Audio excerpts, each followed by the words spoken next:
وآلہ سونے نبی نے ارشاد فرمایا کہ تم مسلمانوں میں بہترین مسلمان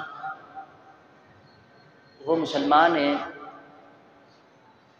کہ جس کے چہرے کی طرف اگر دیکھا جائے تو تمہیں اللہ کا ذکر یاد آ جائے، تمہیں اللہ کی وحدانیت یاد آ جائے، اس کی صفات یاد آ جائے۔ حضرت جنید بغدادی رحمۃ اللہ تعالیٰ علیہ سے پوچھو کہ اللہ کے ولیوں کی پہچان کیا ہے اور اللہ کے ولیوں کا مقام کیا ہے، اللہ کے ولیوں کی نشانی کیا ہے۔ حضرت جنید بغدادی رحمۃ اللہ تعالیٰ علیہ کی خدمت کے اندر ایک شخص آیا اور اس نے عرض کیا، یا حضور میں نے آپ کی خدمت کے اندر کافی دن گزارے ہیں، کافی عرصہ میں آپ کی خدمت میں رہا ہوں، لیکن حضرت والا اتنا خدمت گزار بننے کے باوجود بھی اتنے عرصے میں آپ کی خدمت میں رہا، لیکن میں نے اب تک آپ کے اندر کوئی ایسی کرامت نہیں دیکھی جس سے مجھے یہ معلوم ہو کہ آپ واقعی اللہ کے ولی ہیں، بڑے پہنچے ہوئے ہیں، آپ کا اللہ کی بارگاہ میں بڑا بلند مقام ہے۔ میں نے تو آپ کے اندر اتنے عرصے کے اندر کوئی ایسی کرامات نہیں دیکھی۔ تو حضور سیدنا جنید بغدادی رحمۃ اللہ تعالیٰ علیہ نے اس کو اپنے پاس بٹھایا اور آپ نے ارشاد فرمایا، تم مجھ سے پوچھنا چاہتے ہو کہ میں نے کرامات نہیں دکھائی؟ تو میں اللہ کی بارگاہ میں پہنچا ہوا نہیں ہوں، میرا اللہ کی بارگاہ میں کوئی مقام نہیں ہے۔ حضرت جنید بغدادی رحمۃ اللہ تعالیٰ علیہ نے اس کو مخاطب کر کے ارشاد فرمایا، ذرا مجھے اتنا بتا، جتنی دیر تو میری خدمت میں رہا، جتنا عرصہ تو میری خدمت میں رہا،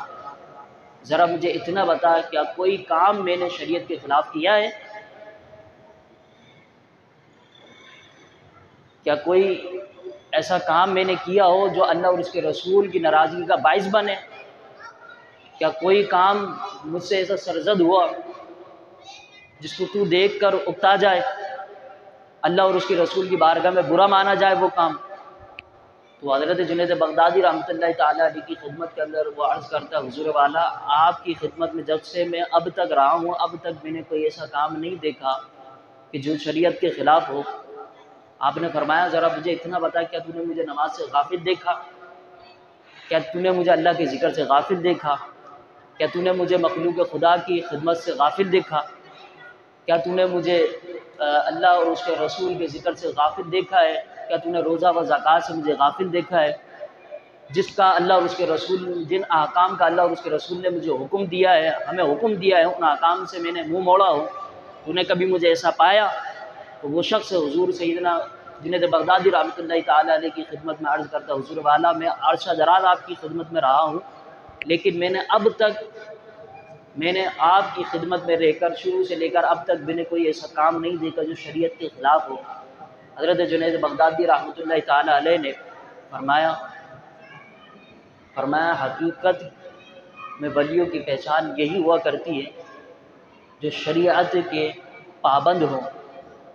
جو اللہ اور اس کے رسول کے احکام کی پیروی کرتے ہوں، جو اللہ اور اس کے رسول سے اپنی زبانوں کو تر رکھتے ہوں، جو اللہ اور اس کے رسول کی اتباع کرتے ہوں، جو حضور کی سنتوں پر عمل کرتے ہوں۔ فرمایا اصل کرامت اللہ اور اس کے رسول کے ذکر میں لگے رہنا ہے بجائے اس کے ہوا میں اڑنے کے۔ فرمایا حقیقت میں اگر کرامت دیکھنی ہے تو یہ دیکھو کہ آیا جس پیر کی ہم خدمت میں جا رہے ہیں وہ اللہ کے ذکر سے کبھی منہ تو نہیں موڑتا؟ حقیقت کے اندر اگر کرامت دیکھنی ہے تو یہ دیکھو آیا وہ اللہ اور اس کے رسول کے ذکر میں لگا رہتا ہے یا نہیں۔ حضور سیدنا جنید بغدادی رحمۃ اللہ تعالیٰ علیہ نے فرمایا جب سے لے کر اب تک تو میری خدمت میں رہا، تو نے میرا کوئی عمل شریعت کے خلاف نہیں دیکھا۔ حضور سیدنا جنید بغدادی رحمۃ اللہ تعالیٰ علیہ نے فرمایا جو اللہ اور اس کے رسول کی زبان جس کے ذکر سے تر رہتی ہو، جس کی زبان اللہ اور اس کے رسول کے ذکر سے تر رہتی ہو، اور جس کا ہر قدم شریعت کے خلاف نہ اٹھتا ہو بلکہ شریعت کے مطابق اٹھتا ہو، حضور سیدنا جنید بغدادی رحمۃ اللہ تعالیٰ علیہ نے فرمایا اس سے بڑی اور کیا کرامت ہو سکتی ہے کہ جس کی زبان، جس کا بدن، جس کا جسم اطہر ہر وقت اللہ اور اس کے رسول کی یاد میں مصروف رہتا ہو۔ فرمایا اس سے بڑی اور کیا کرامت ہو سکتی ہے؟ فرمایا یہ کرامات نہیں ہے کہ جو اللہ اور اس کے رسول سے منہ موڑ دے اور ہوا میں اڑنا شروع کر دے۔ فرمایا یہ کرامت نہیں ہے، یہ پہنچے ہوئے کی نشانی نہیں ہے۔ فرمایا پہنچے ہوئے کی نشانی یہ ہوتی ہے کہ وہ اللہ کی راہ میں لگے رہتے ہیں اور مخلوق خدا کو اللہ اور اس کے رسول کی طرف لاتے ہیں۔ اور اللہ اور اس کے رسول کی طرف لوگوں کو مدعو کرتے ہیں، لوگوں کو اللہ اور اس کے رسول کا خوف دلاتے ہیں اور بتاتے ہیں کہ اللہ اور اس کے رسول کی ناراضگی ان کاموں میں ہے اور اللہ اور اس کے رسول کی راضیت ان کاموں میں ہے۔ لیکن میں اور آپ، ہمارا ایک کلچر بن چکا ہے، اور وہ یہی کلچر ہے کہ ہم نے ان چیزوں پر فوکس کر دیا کہ اگر اس کا ظاہر ولیوں والا ہے، اس نے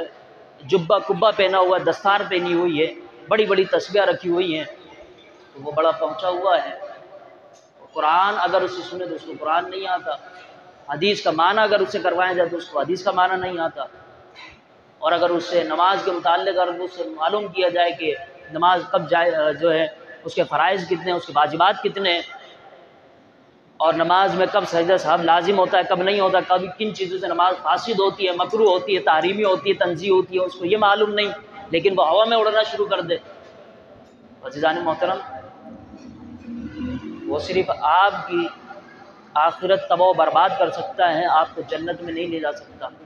کیونکہ وہ خود جنت کا حقدار نہیں ہے۔ تو ظاہر پر نہ جائیں، باطن پر بھی کچھ نظر ڈالیں۔ ہمارے یہاں پر باطن پر نظر نہیں ڈال دی جاتی، ظاہر پر نظر ڈالی جاتی ہے، اور کچھ ایسے بندے بھی ہوتے ہیں جن کا ظاہر نہیں ہوتا لیکن باطن ان کا ایسا ہوتا ہے کہ یہاں ہاتھ اللہ کی بارگاہ میں اٹھائے تو اللہ ان کی مرادوں کو پورا فرما دے، ان کا باطن ایسا ہوتا ہے۔ لیکن ہمارا فوکس، ہماری توجہ اس پر ہوتی ہے جو ظاہر ہو۔ تو بڑی بڑی انگوٹھیاں پہننے سے اور سینکڑوں مریدین رکھنے سے وہ حقیقت میں اللہ کا ولی نہیں بنتا۔ اللہ کے جو برگزیدہ بندے ہوتے ہیں اور حقیقی کامل اللہ کے جو ولی ہوتے ہیں، ان کو اپنے مریدوں سے طلب نہیں ہوتی۔ وہ تو کہتے ہیں کہ ایک ایسا بنے کہ جو ساری دنیا کو بنا دے، ان کی طلب تو یہ ہوتی ہے۔ اور جو پیسے کی طلب میں رہتے ہیں وہ چاہتے ہیں کہ ایک بنا ہے تو دوسرا بن جائے، دوسرا بنا ہے تو تیسرا بن جائے، تیسرا بنا ہے تو چوتھا بن جائے، چین چل جائے اسے، اور ڈھیروں مال میری خدمت کے اندر پیش کیا جائے، اور جب میں چلوں تو لوگ میرا استقبال کریں اور میرا ہر وقت ہر جگہ پر چرچا ہو۔ تو فرمایا حقیقت کے اندر اگر ولیوں کی پہچان پوچھنی ہے تو آمنہ کے لال سے پوچھو کہ آمنہ کے لال نے ولیوں کی پہچان کیا بتائی ہے۔ ولیوں کی پہچان نبی کریم علیہ السلام نے فرمایا ولیوں کی حقیقت میں پہچان یہ ہے کہ جب ان کا چہرہ دیکھو تو تمہیں اللہ یاد آ جائے۔ یہ حقیقت میں اللہ کے ولیوں کی پہچان۔